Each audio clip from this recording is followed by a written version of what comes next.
साल था 2017। India develop तो कर रहा था, पर इंडिया को अपने ट्रांसपोर्टेशन, खासकर अपने रेलवे टाइप के ट्रांसपोर्टेशन में अपग्रेडेशन करने के लिए और उसे और फास्ट बनाने के लिए किसी चीज की जरूरत थी। और फाइनली 2017 में इंडियन गवर्नमेंट ने डिसाइड किया कि इंडिया में आने वाले सालों में बुलेट ट्रेन को इंट्रोड्यूस किया जाएगा। प्रधानमंत्री नरेंद्र मोदी और जापान के पीएम शिंजो आबे ने आज अहमदाबाद में बुलेट ट्रेन का शिलान्यास किया और लक्ष्य है 2022 तक भारत को 350 किलोमीटर की रफ्तार मिल जाएगी। Back to 2025। आज 8 सालों के बावजूद भी ये प्रोजेक्ट पूरी तरीके से चल नहीं पाया, जिसकी डेडलाइन 2022 को ही रखी गई थी कि 2022 तक बुलेट ट्रेन इंडिया में फाइनली ऑपरेशनल हो जाएगा, मुंबई टू अहमदाबाद के बीच में। पर आज तक बुलेट ट्रेन तो छोड़ो, बुलेट ट्रेन के ट्रैक्स भी 100% बनाए नहीं गए। पर ऐसा आखिर हुआ क्यों कि 2022 का प्रोजेक्ट जो फाइनलाइज्ड ऑपरेशनल हो जाना चाहिए था 2025 में भी अभी तक ऑपरेशनलाइज्ड नहीं है, और अभी भी उसे बनने में 2028 तक लग जाएंगे, 3 साल और। तो इसके कई कारण है, कुछ नेचुरल है, कुछ पॉलिटिकल है, कुछ काम करने में लेजीपन है। पर आज हम जानेंगे कि आखिरकार इंडिया का तो सबसे मेगा प्रोजेक्ट था, प्रीमियम मेगा प्रोजेक्ट था, जिसमें 1 लाख करोड़ रुपए से भी ज्यादा लगने वाले थे और इंडिया के ट्रांसपोर्टेशन सेक्टर में एक बूम देने वाला था। आज क्या हुआ कि वो आज तक भी बन के तैयार नहीं हुआ है और अभी भी काफी साल लगेगी उसे बनने में। चलिए पहले इस प्रोजेक्ट का थोड़ा ओवरव्यू जानते हैं। इस प्रोजेक्ट को one of the most 2 biggest city के बीच में बनाया जा रहा था, पॉपुलेशन वाइज भी और इकोनॉमिकल प्रॉस्पेरिटी के वाइज भी। गुजरात की जो फाइनेंशियल सिटी है अहमदाबाद और मुंबई जो इंडिया की भी फाइनेंशियल सिटी है उसके बीच में ये पूरा जो कॉरिडोर है वो 508 किलोमीटर का बना, जिसे सिर्फ कवर करने में बुलेट ट्रेन को 2 घंटे का समय लगता, जो आज के समय अगर हम इंडियन रेलवे से भी जाए तो लगभग 6 से 7 घंटे तक मिनिमम लेती है। इस प्रोजेक्ट में जापान की one of the ultra modern bullet train Shinkansen E5 series की बुलेट ट्रेन यूज होने वाली थी, जिसकी operating speed 300 kilometre per hour with max speed of 320 kilometre per hour. इस प्रोजेक्ट में टोटल 12 स्टेशन को बनाने वाले थे, इंक्लूडिंग मुंबई, थाने, सूरत, वडोदरा और अहमदाबाद जैसे बड़े स्टेशन के साथ। ये प्रोजेक्ट का जब 2017 में अनाउंस हुआ था तो इस प्रोजेक्ट की टोटल लागत 1.1 लाख करोड़ थी, जिसमें से एज अ गुडविल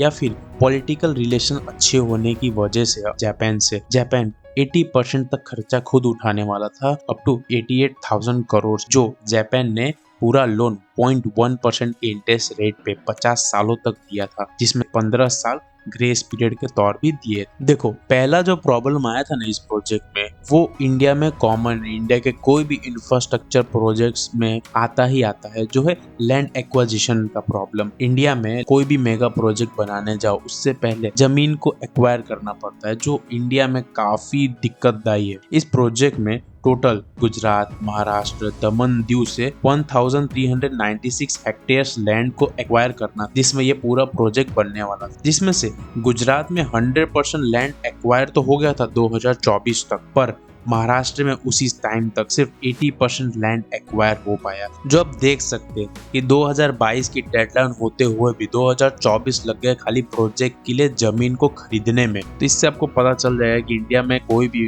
प्रोजेक्ट इतना डिले क्यों होता है। ये one of the most important factor है कोई भी काम करने के लिए। महाराष्ट्र में तो बल्कि 350 से ज्यादा कोर्ट केसेस फाइल कर दिए गए थे इसके खिलाफ। पालघर में जो फार्मर्स है, ट्राइबल्स कम्युनिटीज है, उन्होंने एकदम जिद मचा दी कि हम अपना जमीन नहीं बेचेंगे। गवर्नमेंट उनको अच्छे से समझा नहीं पाई या फिर उनको अपना एंसेस्ट्रल लैंड को नहीं देना था। इसकी वजह से काफी लेट लग गया जमीन एक्वायर करने में महाराष्ट्र में खासकर। पर इसके अपोजिट गुजरात थोड़ा फास्ट रहा, उन्होंने 2024 तक अपना 100% लैंड एक्वायरमेंट को फिनिश कर दिया। अब जो नेक्स्ट प्रॉब्लम है उसी की वजह से जो लैंड एक्विजिशन में और 2-3 साल वेस्ट हो गए, जो है कोविड-19।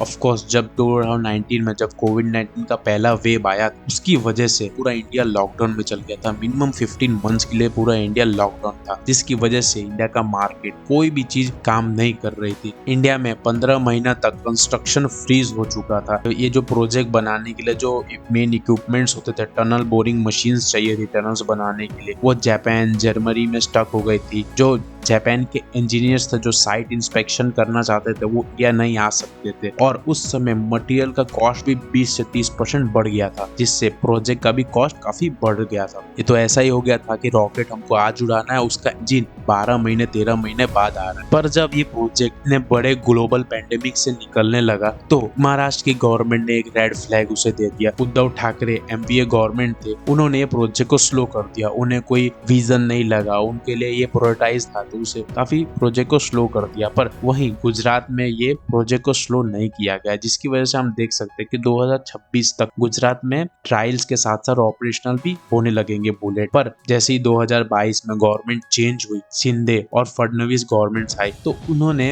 ये इस प्रोजेक्ट को फास्ट ट्रैक पे डाला और उसके बाद थोड़ा ये प्रोजेक्ट में महाराष्ट्र सेक्शन में गति आने लगी, लैंड एक्विजिशन तेज होने लगे और काफी इंफ्रास्ट्रक्चर डेवलपमेंट भी होने लगे। इसी सब की वजह से आज तक बुलेट ट्रेन की प्रोजेक्ट 10 साल जितना डिले हो चुका है और अभी भी 2028 तक ऑपरेशनल होगा। और इतने डिलेज की वजह से आज इस प्रोजेक्ट का कॉस्ट 1.1 लाख करोड़ से पहुंच के 1.6 लाख करोड़ तक पहुंच चुका है। ये डिले के कारण, लैंड डिलेज के कारण 30,000 करोड़ इसमें ऐड हुए, स्टील प्राइस जंप कर गए हैं, टनल बोरिंग का जो कॉस्ट था उसमें 10,000 करोड़ का बढ़ोतरी हुआ। तो अब देख सकते हो कि इंडिया में कोई भी इंफ्रास्ट्रक्चर प्रोजेक्ट इतना डिले क्यों होता है। 4 साल का प्रोजेक्ट को डिकेज लग जाते हैं बनने में, फाइनलाइज्ड होने में डिकेज लग जाते हैं और फिर बनने में तो कई साल लगते ही। अगर आज का सिचुएशन देखें 2025 में ये प्रोजेक्ट कहाँ खड़ा है, तो इसमें गुजरात की तारीफ करनी पड़ेगी कि गुजरात कम से कम ऑन ट्रैक नहीं पर